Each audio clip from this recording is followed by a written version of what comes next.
이봐요 학생, 내가 대치동 단과 수학 강사인데 수학 공식을 외운다고 수학을 잘하게 되는 게 아니에요. 무작정 외우면 오히려 이해도 못하고 결국엔 까먹고 시간 낭비만 된다니까?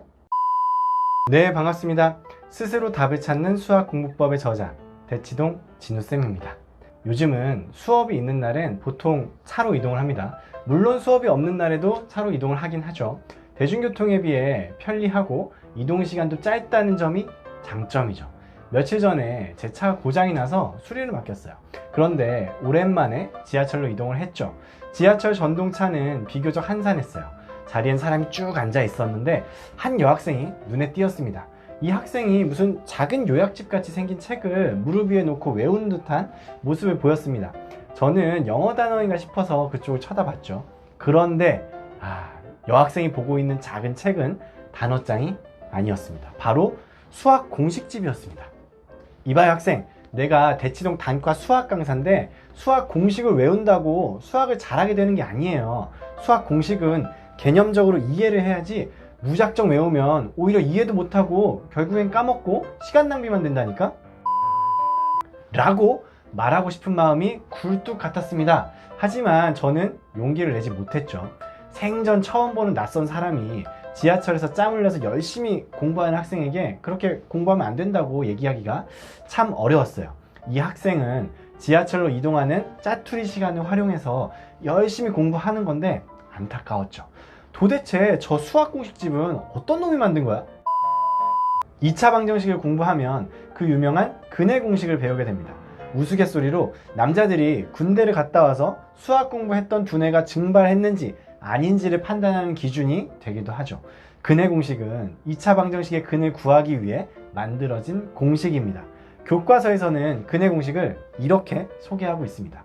ax제곱 플러스 bx 플러스 c는 0일 때 a로 묶어주고 완전제곱식 형태로 바꿔서 쭉 정리한 후에 x는 2a분의 마이너스 b 플러스 마이너스 루트 b제곱 마이너스 4ac.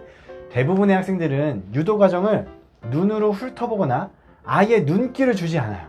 보통 이런 유도 과정을 생략한 채 마지막 공식을 외우는데 더 집중을 합니다. 이런 관점으로 보면 ax제곱 플러스 bxc는 0일 때 바로 결론! x는 2a분의 마이너스 b 플러스 마이너스 루트 b제곱 마이너스 4ac 끝! 이렇게 아주 간단하게 결과 공식만 외우는 공부를 하죠.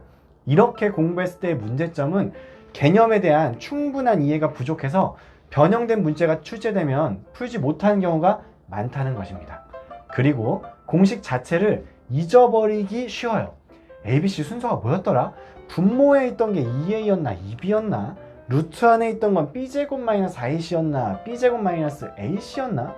근해 공식을 유도할 줄 모르는 학생도 근해 공식을 잘만 사용해서 문제를 다 풀어낸다고 말하는 사람도 있을 수 있어요. 사실 이런 학생은 ABC를 이용해서 유도하지만 않았을 뿐 숫자를 이용해서 답에 이르는 과정을 유도하듯이 공부를 마친 경우예요. ABC 대신 숫자를 넣어보면 모든 문제집에서 볼 수 있는 간단한 형태의 문제가 됨을 알 수 있습니다. 이해를 돕기 위해 근해 공식의 예를 들었어요. 그러나 근해 공식뿐만 아니라 모든 수학의 공식은 유도 과정을 알아야 풀리는 상황이 많이 존재합니다. 고난도 문제일수록 이런 경향은 짙어지죠. 선생님, 공식 유도를 일일이 다 하기에는 공부할 시간이 부족한 거 아닌가요? 라고 묻는 학생도 있었어요. 공부를 효율적으로 하고자 하는 그 마음은 제가 충분히 이해를 해요. 하지만 수학은 단언컨대 공식 암기로 해결할 수 있는 지름길은 없습니다. 공식을 외우기만 하면 쉬운 문제들을 풀어나갈 수는 있겠지만 고난도 문제에 정답을 맞히는 일은 분명히 어렵습니다. 수학 점수가 높은 최상위권 학생들은 어떤 공식이 나왔을 때 반드시 유도 과정을 이해하고 손으로 직접 유도해봐요. 수학 개념 학습의 기본은 이해를 한 다음에 넘어가는 것이거든요. 암기를 한 다음에 넘어가는 것이 아니에요.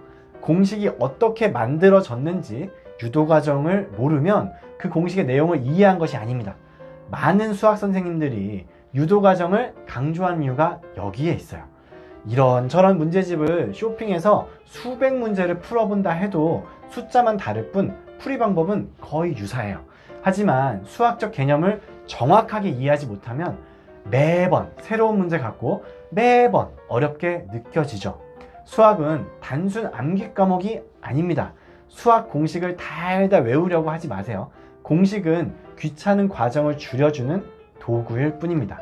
공식을 어디에 활용할 수 있는지와 유도 과정의 핵심 논리를 파악하세요. 이 두 가지를 확실하게 해놓으면 문제풀이에 탄탄한 기반이 될 뿐 아니라 전체적인 수학의 눈을 뜨는데 큰 도움이 될 거예요. 다시 한번 강조하지만 공식을 무조건 암기하는 것은 잘못된 공부 방법입니다. 공식이 태어난 배경과 유도 과정을 숙지하세요. 남에게 설명해 줄 수 있는 정도의 수준이 되면 자연스럽게 반강제로 머릿속에 암기가 되었을 것입니다. 공식은 그저 마무리를 편하게 하려고 알아둘 뿐입니다. 오늘도 영상 봐주셔서 감사합니다. 구독과 좋아요를 눌러주시면 양질의 컨텐츠로 여러분의 유튜브 홈화면에 나타나도록 하겠습니다. 감사합니다.